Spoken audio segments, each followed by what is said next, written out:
Voilà. Alors nous sommes le 27 novembre 2018 et alors pour la deuxième fois je vais poursuivre ma lecture de la Bible et je vais lire, ou plutôt je viens de lire parce qu'il faut quand même faire une petite répétition. Alors il s'agit du 10e chapitre de 2 Corinthiens, deuxième épître aux Corinthiens. Je viens de le lire pour ne pas être complètement perdu et pas faire du direct qui serait quand même un petit peu risqué. Et alors, voilà, je vais commencer. Le sujet là, c'est faiblesse et autorité de Paul. Il va parler de ses faiblesses, mais de son autorité aussi. Et là, il s'adresse aux Corinthiens. Effectivement, c'est toujours un petit peu compliqué, je trouve, de comprendre tout ça. Mais bon, Paul allait d'une église à l'autre et rencontrait des gens et il écrivait ce qu'il vivait, ce qu'il attendait de ceux à qui il écrivait, etc. Et voilà. Alors, qu'est-ce qu'il écrit ici? Moi, Paul, j'adresse un appel par la douceur et la bonté de Christ, moi qui suis humble quand je suis parmi vous, mais plein de hardiesse envers vous quand je suis loin.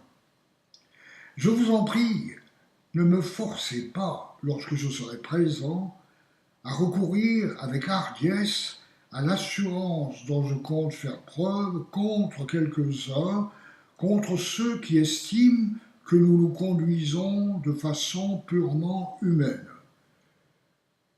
Effectivement, peut-être que Paul, comme quand il était là, semblait un peu faible et tout, peut-être qu'il interprétait mal, je ne sais pas. Mais bon, là, Paul veut mettre au point la question de sa conduite pour que les Corinthiens n'aient pas s'imaginer qu'il est faible et tout. Il paraît peut-être faible, mais il ne faut pas oublier qu'il est écrit quelque part, c'est Paul qui l'a dit, je crois, quand je suis faible, alors je suis fort. D'ailleurs, il a même écrit que Jésus a dit, ma force s'accomplit dans ta faiblesse. Ok, je reprends.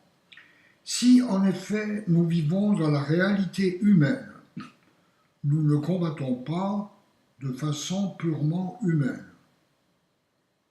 Nous sommes dans le monde humain, mais nous ne combattons pas d'une façon humaine. En effet, les armes avec lesquelles nous combattons ne sont pas humaines, mais elles sont puissantes grâce à Dieu pour renverser des forteresses.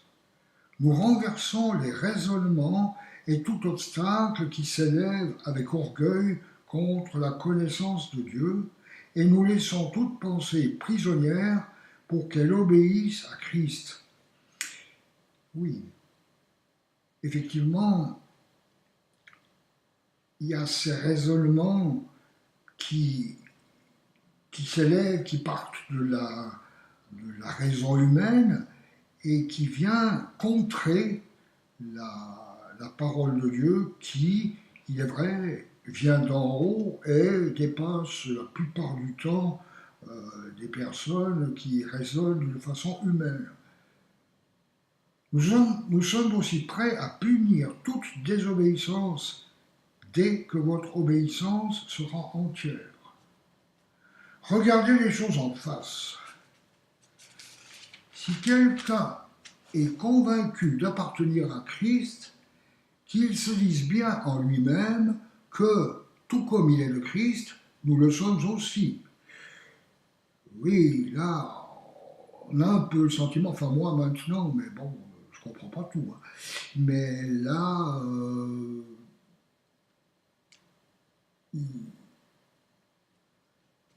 il veut dire que se disent bien en lui-même que tout comme il est le Christ, nous le sommes aussi. Bah oui, pour les chrétiens n'allaient pas tout à coup s'imaginer qu'ils sont plus avancés que Paul. Bon, c'est la façon à laquelle je comprends maintenant, mais bon, puisse l'Esprit me guider s'il y a des choses que je n'ai pas encore suffisamment comprises. Et même si je me montre un peu trop fier de l'autorité que le Seigneur nous a donnée pour votre édification et non pour votre ruine, je n'en aurai pas honte. Oui. En effet, s'il se montre assez fier, de l'autorité qu'il a, c'est pour l'édification des Corinthiens et non pas pour leur ruine. Donc il se montre fier parce qu'il est convaincu qu'il écrit, il agit, quand il est chez eux, pour leur bien. De fait, je ne veux pas avoir l'air de vous intimider par mes lettres. En effet, ces lettres sont sévères et fortes, dit-on, mais quand il est présent, il est faible et sa parole est méprisable. Ouais. Voilà ce qu'on dit à Corinthe de Paul quand on en parle. Et Paul le sait, hein, que celui qui parle ainsi s'en rend bien compte. Nous sommes dans nos actes, une fois présents, exactement tels que nous sommes en parole dans nos lettres, quand nous sommes absents. Nous n'oserions pas nous déclarer égaux ou nous comparer à quelques-uns de ceux qui se recommandent à eux-mêmes. Mais en fait, en se mesurant à leur propre mesure et en se comparant à eux-mêmes, ils manquent d'intelligence. Quant à nous, nous ne voulons pas nous montrer excessivement fiers, mais seulement dans la limite du champ d'action que Dieu nous a attribué en nous faisant parvenir jusqu'à vous. Nous ne dépassons pas nos limites, comme si nous n'étions pas venus jusqu'à vous, car c'est bien jusqu'à vous que nous sommes arrivés avec l'évangile de Christ. Ainsi, nous ne nous vantons pas des travaux d'autrui qui sont en dehors de nos limites. Bon, effectivement, de ce qu'eux font, et oui, ils sont fiers d'apporter la bonne parole et de ce que ça porte du fruit. Mais nous avons l'espérance, si votre foi augmente, de voir notre œuvre grandir encore parmi vous, dans notre propre champ d'action. Nous pourrons alors évangéliser les régions situées au-delà de chez vous, sans nous vanter du travail déjà fait par d'autres, dans leur propre champ d'action. Que celui qui veut éprouver de la fierté mette sa fierté dans le Seigneur. En effet, ce n'est pas celui qui se recommande lui-même qui est approuvé, c'est celui que le Seigneur recommande. Voilà, c'était le dernier verset, le 18e. Bon, eh bien, nous avons pu lire, j'ai pu lire comme je le fais, comme je veux le faire chaque jour, et puis bon, je l'ai fait publiquement, et puis demain, je veux relire le chapitre 11.